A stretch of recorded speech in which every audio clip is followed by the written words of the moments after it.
night, screens glowing blue. Got the facts in my headlights. Commonwealth tripping, but the truth stay calm. 𝗺𝗵𝗲 and 𝗟𝗟𝗄𝗃, I'ma read them like Psalms. 𝗪𝗵𝗲 throwing shade from a broke down porch, but the files in my lap like a flame to a torch. I don't raise my voice, I just let the game speak.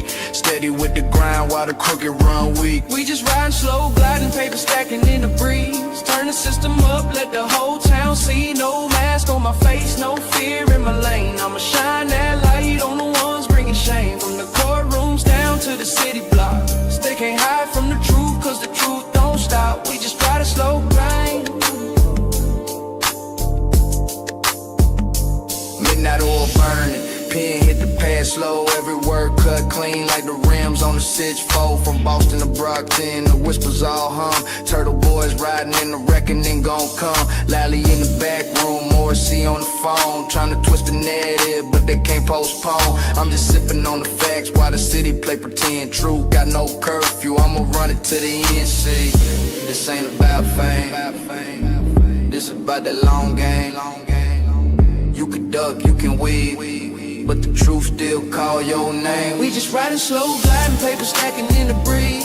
Turn the system up, let the whole town see. No mask on my face, no fear in my lane. I'ma shine that light on the ones bringing shame. From the courtrooms down to the city blocks. They can't hide from the truth, cause the truth don't stop. We just riding slow, gliding. We just riding slow, gliding, paper stacking in the breeze. Turn the system up, let the whole town see. No mask on my face, no fear in my lane. I'ma shine that light on the ones bringing shame. From the courtrooms down to the city blocks. They can't hide from the truth, cause the truth don't stop. We just riding slow, gliding. We just call whole town to the city blocks.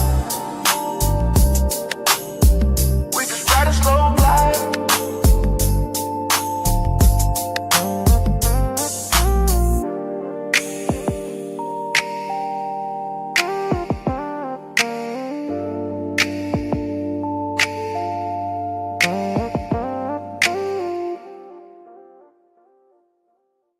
Welcome to the Weekend Live Show.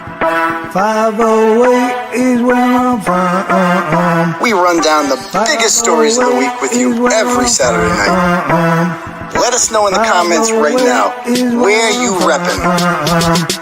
Apache Junction, Taunton, Worcester, Long Island, Mantrog, South Florida, Webster, Malden, Framingham, Tucson, Wichita, Billerica, Salem, Gloucester, Moosop, Connecticut, Charleston, South Carolina, Roslindale, Moosop, Connecticut, London, Hanson, Glendale, Arizona, Lynn, Mapleville, Quincy. Food stamps, leave your clothes, buddy, and hey, you a funny ass guy, man. Have you ever heard of Turtleboy? Yeah? Are you a fan? 508 is where I'm from. Hey, what's up? 508 is where I'm from. How was that? You a freaking idiot. Stop telling people that I'm mentally deranged and stupid. Call me Aidan. He's more a doctor, but... Get out of my store, please. You're a fucking loser. You are a loser. You're not a journalist. You're nobody. You're not turtle hair. Don't make such fun of the criminal justice system. NFL on the house, blog that. Let's get this party started. Oh, shit, I'm small. Hold on. That's better. What's up, everybody? Hello. Hello, hello, hello. Good evening, Turtle Riders. Welcome to my YouTube presentation. My name is Aidan Kearney, and I am the host of this show. We call it Turtleboy Live. You can call me a variety of nicknames if you'd like, up to and including the following, but not limited to. You can call me Journalism Jesus. It's my spiritual name. You can call me Timothy Kearney. That's my true crime name. You can call me Uncle Turtleboy. Old school Turtle Riders do that. Or just Turtleboy. It's probably the most common thing I've called is just Turtleboy. You know, if I had to say my preference, I think it would be Dr. Turtleboy. That's my preferred pronoun. Please respect it, because if 𝗪𝗿𝗆𝗺 is a doctor, then I'm a doctor too. You can also call me 𝗵𝗵𝗵𝗺, Turts, Turtle Tits, you know, Turtle Dove. You can call me Daddy if you like. Some people find that weird and awkward. Others find it fun, flirtatious, playful, sexy even. You know, but you can call me different kinds of daddy if you'd like. You can call me, brow daddy. You can call me theater daddy, crowd daddy, daytime daddy, drama daddy, formerly drama free daddy, Mr. Media daddy, Saint daddy, and of course, fridge daddy, because I will fix your fridge. If it's broken, I'll just shake it really, really, really hard, like really hard, harder than you've ever shaken that fridge before in your life. And it just fixes it. That's usually all it takes. Just try it sometime, but don't try it without me because it might not work. But if it does work, you might have to fix it again. You never know. It's a phenomenon I've seen. So you never need it fixed just once. But anyway, I don't care what you call me. Just be here every Tuesday and Saturday night at 9 p.m. sharp, please. Although it's Sunday tonight, and I'll explain why it's Sunday in a minute. But make sure you smash that subscribe button for me. Help us get to 164,000 followers again, subscribers again. You never know. You never know. So it should be, interesting. Got a lot of good stuff coming up. We obviously have a big trial coming up in about 3 months. It'll be here before you know it. And so that brings me into my next topic. I want to give a special, very special shout out to the chat rats, Rat House Media, yesterday. Dude, they did an online fundraiser for me that lasted for about 5 hours. I think it was 3 to 8.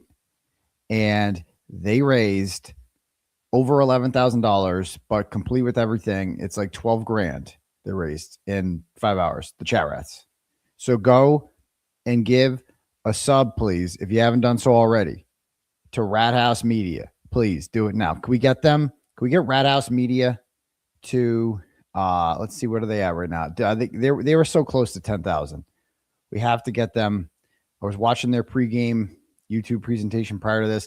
They're at 9.74 thousand. So that, by my math, that's like 260 away from 10,000. I'm going to put them in the chat. Okay. Go give them a sub. It costs nothing. And sub me too. A lot of you guys aren't sub to me. Go ahead and sub to them. We got to get them to 10,000. They've left Machado in the dust. They're killing her now. Like see, that's what happens when you actually talk about things that people want to talk about, and you're actually like a team player and fighting for justice, and you care about shit, and you like drama, but it's not your whole life. That's a successful channel. You can do that, when you're not just burning everything to the ground and declaring war on awesome people who everybody likes. And, your program isn't run by complete white trash. You never know. So yeah, go give them a sub if you haven't already. But seriously, thanks a lot to those fine people. First of all, it comes in handy. I'll tell you that much, because obviously trial coming up, and it's like a full-time job trial, like full-time job. Bettero's whole November is cleared. Like I'm his for November, and December basically. And so it's going to be crazy. It's going to be crazy. It's going to be here before you know it, man, before you know it. And, I've already got so many ideas, and I'm not going to talk that much about strategy because I'm done giving away my secrets. Okay. But we have a plan, because Karen Reed didn't come on and give away her secrets before her trial, did she? No, because every time, if she did, then Hank Brennan would have come up with more lies. Now, I'm not going up against Hank Brennan. I'm going up against Bobby Cosgrove. He's not an asshole like 𝗵𝗵𝗄 Brennan. Like 𝗵𝗵𝗄 Brennan plays to win, or played to win. Didn't work out that way. Then he ran away and never showed his face again, like a coward. But he will cut any corner, like come up with any lie, angle, whatever. Anyway, we'll see. So we're not going to give away too much, but it's expensive. Let's just put it that way. So that's big. And we're going to have some more fundraisers coming up and other stuff. So yeah, speaking of, so the reason I'm here tonight and not last night, and I could only briefly go on the Rat House Media fundraiser for me. So I went out last night. So I got a message on Facebook like a month ago from a couple. Never heard of them before.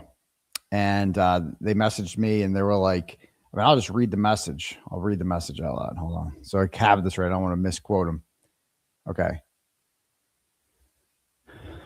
So messages me. He's like, "Hi, Aidan.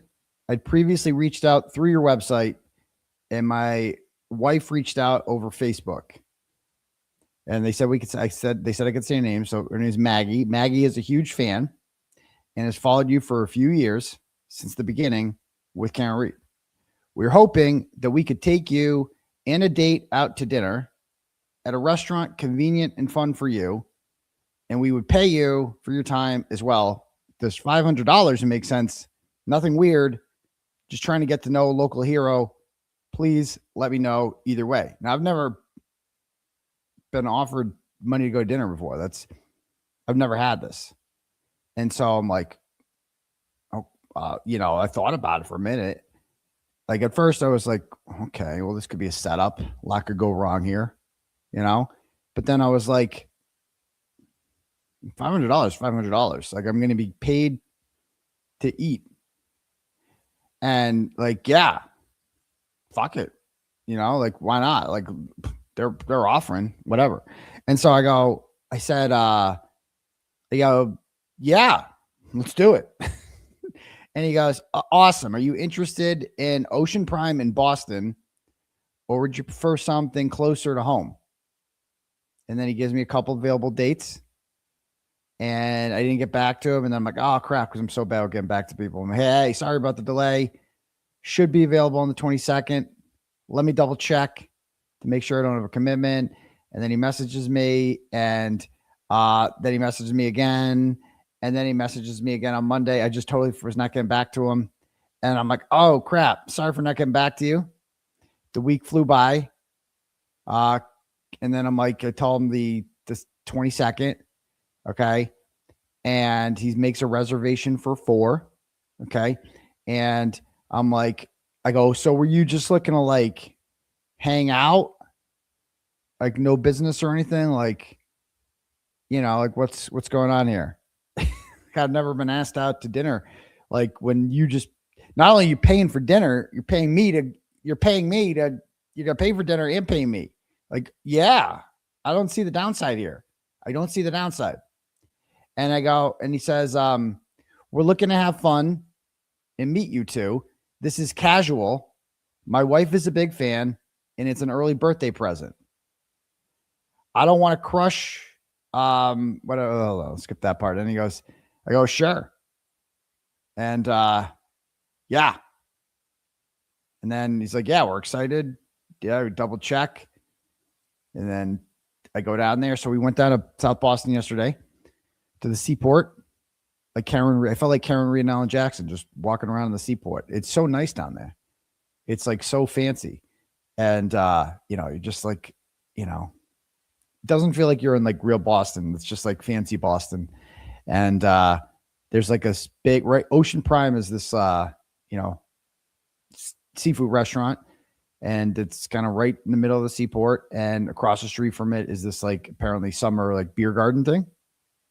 And so which was perfect for like a pregame, because I'm like, I don't want to make things too weird. I want to have a couple of drinks before we go, because I don't know what the fuck we're getting into. And so we went down there, Trent's mom and I, and we had a couple drinks. And we, of course, you're there in the middle of public. There's thousands of people around. You run into people who are like Turtleboy, like everybody comes up to you, and it's so reassuring when that happens, when people keep coming up to you, and you're like, oh yeah, like people are so excited. They're so happy. They like are constantly reminded, like, and the first thing they always say is the same shit. Like, thank you for the Karen Reed stuff. Thank you for what you did for Karen Reed. That's like what they always say. I'm not making this shit up. And I'm like, it's just reassuring, because it's like, well, this is where my jury is going to come from. These are the regular people out there that know and appreciate this stuff and understand it. And they're like regular people, and, let's go. I'm ready to go. So anyway, we go inside and we meet them, and they seem like nice people. And, they got there before us, and he's like, get whatever you want. And I'm like, okay. They got us like the whole, their names are Matt and Maggie. And I'm like, can we say your names? And I'm like, sure.